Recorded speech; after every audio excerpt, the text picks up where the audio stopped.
কি হাল হয়েছে ওই চোরদের যারা আমাদের নবীজির দেহ মুবারক চুরি করতে এসেছিল। 1200 শতাব্দীতে ইহুদিরা প্ল্যান করেছিল যে নবীজির রওজা মুবারক থেকে তার দেহ মুবারক চুরি করবে।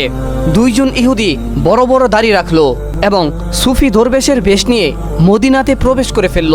তারা একটি জায়গা ভাড়া নিল এবং সেখান থেকে রওজা মুবারক পর্যন্ত সুড়ঙ্গ খুঁড়তে লাগলো। তারা দিনের বেলা তসবিহ নিয়ে আল্লাহ আল্লাহ করে এবং রাতের বেলা সুড়ঙ্গ খুঁড়তে থাকে।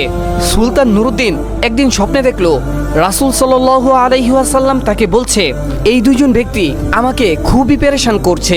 এরপর সুলতান নুরুদ্দিন মদিনাতে চলে আসলো এবং সকল মদিনাবাসীদেরকে দাওয়াত দিল।